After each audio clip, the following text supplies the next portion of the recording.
The Summer I Turned Pretty, Season 3, Episode 8, review what takes place during the practice dinner.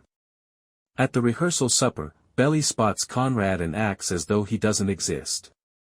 Before they begin, she would like to speak with Jeremiah, but she is unable to have a private moment with him. Although she hasn't looked at Conrad during the dinner, she admits in her voiceover that she has been uncomfortably aware of his motions. She and Jeremiah thank their friends and family for their support and make a toast. They spread the lessons they have learned from each significant individual in their lives.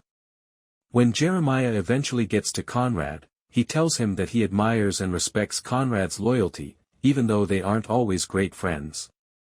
Brothers until the end. He then gives Belly a heartfelt speech in which he refers to them as soulmates and claims that she is the daughter his mother has always desired. Jere's father says he's excited that Jeremiah is taking the position while Belly and Jere are speaking with Adam. When Belly questions Jere about it, he says that he accepted his father's employment offer. She asks, "You said yes without consulting me?" He replies that now that they won't need to rely on their parents for financial support, he believed she would be pleased of him. After the rehearsal, Jeremiah asks Conrad to join them for ice cream, but Belly looks at him and gives him a face, saying, "Please don't come." Conrad says he's going home, but Jere is upset, pointing out that he left early from the bachelor party and hardly spoke today. She tells him she is proud, but she questions their plans for school. They were supposed to finish his last semester together and live in an off-campus apartment. He clarifies that he will commute to the office from his place.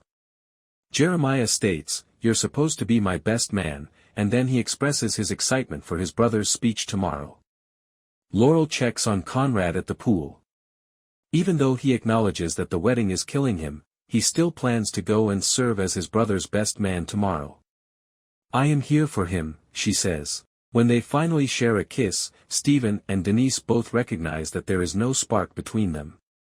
They decide that because they will be working together, it is best to just stay friends. How does Belly explain Conrad to Jeremiah? Belly can't stop thinking about what occurred with Conrad, so she gets out of bed and goes for a night swim.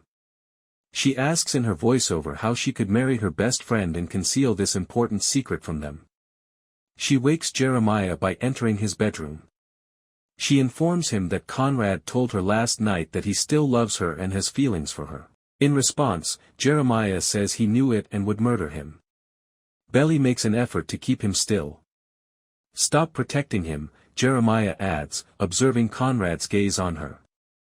"I know he's been in love with you this whole summer, even longer."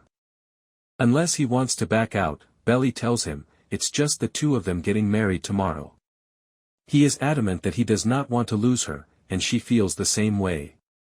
"Can I sleep in his bed tonight?" she asks. On the wedding day, what takes place? Belly awakens to see Jeremiah out of bed.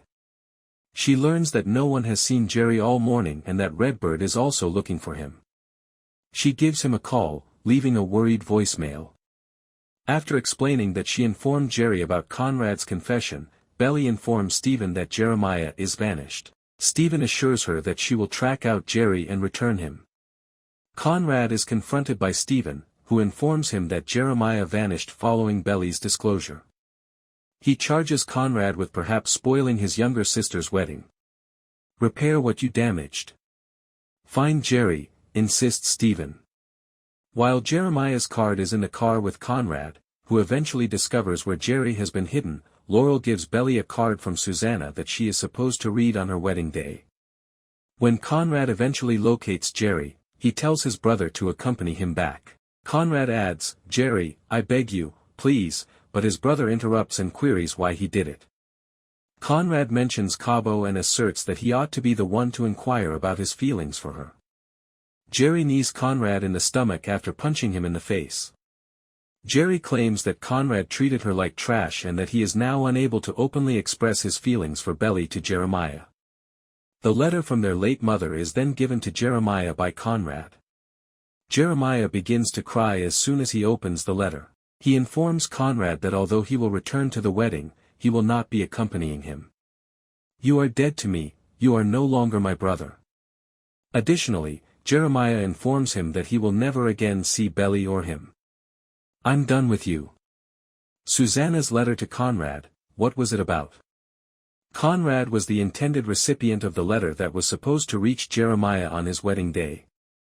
After their dispute, Jeremiah gives him the letter and then leaves.